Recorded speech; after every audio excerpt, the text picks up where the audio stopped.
I'm really looking forward to that fight. Why? Because Fabio, I think he struggled to get the respect from fighters because of the background he come from. For guys that are going into this, if you're successful at boxing, trust me, it doesn't mean you're going to be successful at bare knuckle fighting, because the cuts and bruises are real.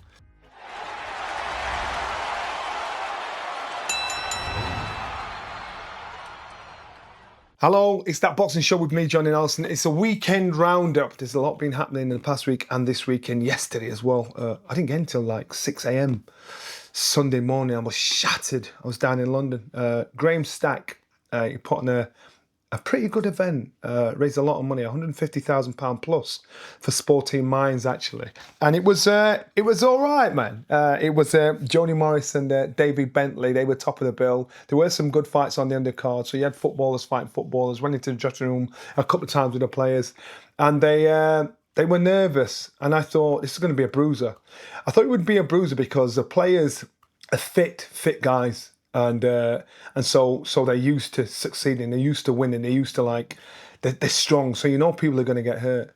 I saw Joni Morris and David Bentley. That was the exciting one. The crowd went mad. Everybody rushed to ringside. Joni Morris came out. It was funny. He just took his time, milked the walk in. David Bentley. Oh my God! It was like Elvis. The boy just came down the stairs, put a little jiggle in the bottom of the stairs, and the crowd went mad. So he was clearly the home favourite. I think Morris was smart, stayed focused. He actually danced to Bentley's track when he came in. But he proper put it on him. Morris was tough. He was putting it on him. But Bentley, I've got to give it him, because even though Morris was on his case, he dug in deep. He dug in really hard. It was a tough, hard fight for both fighters. But I think the right man won it. And it was a good end to the night, and the crowd were going mad. Usually with these events, these charity events, they kind of drift off once their favourite fighters been and gone, but this wasn't the case. Let me tell you a story about Mr. Stack. I was walking down Park Lane, I was on the phone, gassing away, having a conversation. This fella stopped me. Johnny Nelson. I thought he was a fan. And Johnny Nelson, I'm sorry for my ignorance when it comes to football, but I have enough respect for some of those boys. And Johnny Nelson, I said, mate, I'm on the phone. Yeah, I just need a quick word. I'm like, mate, I'm on the phone. Yeah. And you won't let me go. I'm like, and we stood in the street. I thought, it's London, it can be a bit strange. But people don't usually talk to people in London. So I thought, all right. So excuse me, one sec, can I phone you back? Put the phone down. So he told me about this dream he wanted to get former players in the ring to fight each other here at the Grosvenor House Hotel. And I thought, this is a proper pipe dream here. So I let him talk. I was nice and polite and listened to his story, heard what he was saying. And I just didn't believe what I was hearing. And I thought, you know what? If you can pull this off, I'm in. Because he was passionate. He was on it. He just wouldn't leave me alone. He wouldn't let me go. Now, that persistence, that kind of mentality, it showed last on Saturday night, because the place was packed out. And I mean, everybody and anybody was there. Great hosts. There were former champions. There were former players. There was some money in the room. Now, I can remember the first thing they auctioned, they bidded for, was Ricky Hatton's belt. £14,000 they got for it. All in all, with the auction, they raised £150,000. Now, down in London, you might think that's no big deal. It's a big deal to me, a Yorkshire when you're raising that kind of money. And Graham is funny. He's so funny. He said, I've done my balls in doing this, but you know what? I'll do it again. He was so nice and so passionate. I said, are you going to fight?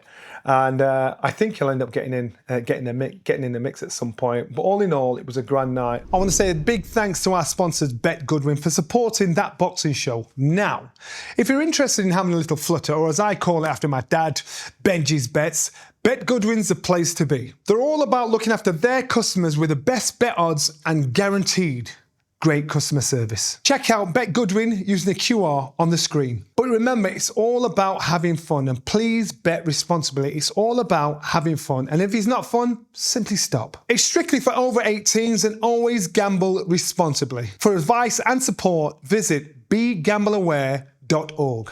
Then the other side of the country up in Leeds, Paulie Malignaggi, he boxed Tyler Goodjohn. Tyler's been messaging me all this week, last couple of weeks, in the build-up to this. I think it was the BK47 outfit that put this show on.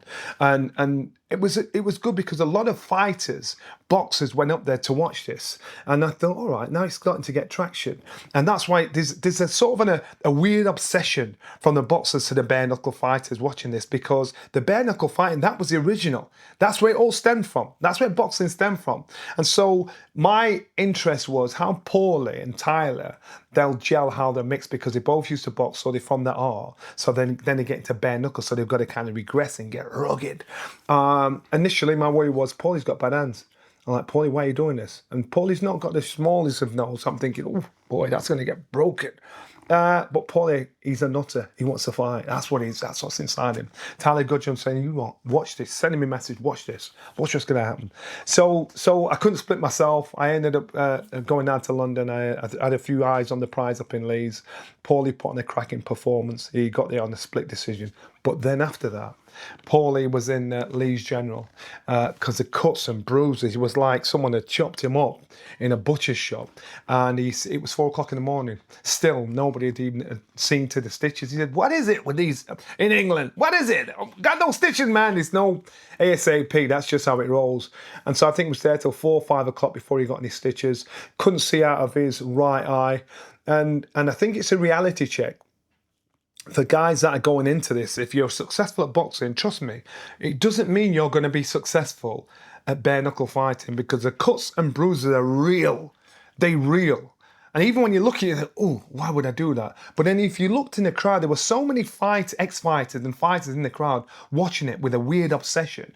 And I think there's a slowly but surely piece of good respect coming from the fighters to the bare knuckle fighters, because these guys are showing so much cojones, so much, you just think, you've got to be mad.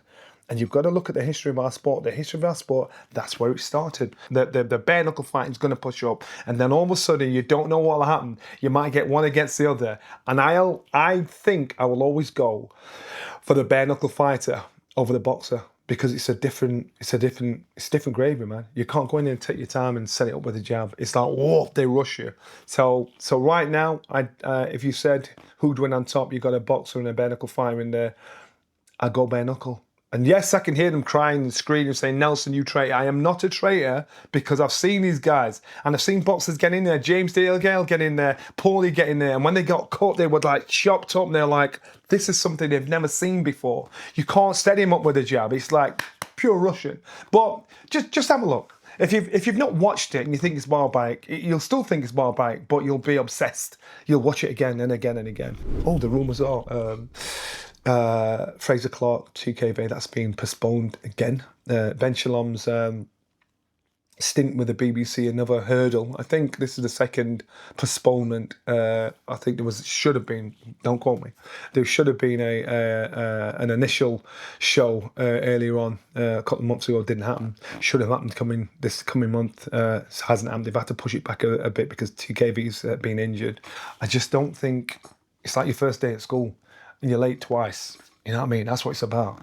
So I don't know how that's going to sit, how that's going to settle. You don't know how the bill's going to look, but they really have to pull the plug out and really push this through. I feel for Fraser, because Fraser's a good guy, and he wants to fight. He wants to get hold of it. And he had some momentum going when he was fighting on Sky, but now it's a new deal. He's got to get involved in, and he's just got to make sure he makes a living. And TKV as well, injured. So unfortunately, these things happen in our fight game, but it affects everybody, not just the fighter, the promoter, the manager, and everybody else, and the money you've spent. Joseph Parker, Fabio Wardley. I'm really looking forward to that fight. Why? Because Fabio is an unknown. Is it commodity? I don't know if that's the right word. Whatever. He's just unknown. He's just like, you always think this. I think he struggled to get the respect from fighters because of the background he come from. I think he's demanded the respect now, and he deserves it, especially what he did with Fraser. So him against Joseph Parker, you'd expect Joseph Parker to have a little bit too much for him. You'd expect him to. But then Fabio doesn't adhere to the rules. So Fabio will be that guy and think, all right, then I'll just upset the apple cart. And both these guys are hoping to be the next in line to fight Alexander Usyk. Usyk's in a great position. I think he joked and said, I'm going to box until I'm 40 and then 40, 50, whatever it is. And then I'm going to open a centre and teach boxing. I think he's teasing everybody. This guy's probably got, if he wants, he'll probably box once, maybe twice. It's where the money is. So be it Fabio, be it Josie Parker, be it anybody else, he's going to go where the money is because he's earned enough dollars. So why would he get in there? I think he kind of dismissed Moses the Talmud because he said this guy's young, but I think it was tongue in cheek. He's young, you know, I'm going to leave that alone. And maybe he should. Maybe he should just stick to his plan, have one more fight and skedaddle out of there. This week's show. Andy Nicholson, former bass guitarist with the Arctic Monkeys, he's got a book launch. Now, I've seen this book, and I don't know why I'm doing this, because the book launch went out and the books they're gone. The books were sold out. So now he's got to reprint because he got some of the band members as well to tweet it out as well, which was really good. It's not what you know, it's who you know, isn't it, Andy? Well done. So we're going to discuss the book. We're going to discuss the stories behind the pictures. Every picture tells 1,000 stories. So it's just me and him. We're going to sit down, we're going to chat. I'm trying to pry information out of him. And as this series goes on, he's going to tell us more and more about life behind the scenes with the Arctic Monkeys. And I know there's a lot more to cover. And even when he tells me stuff off the record, I'm going to grass him up. So I'm just letting you know. So that's this Thursday at 3 o'clock. Please like and subscribe. And please enjoy the ride.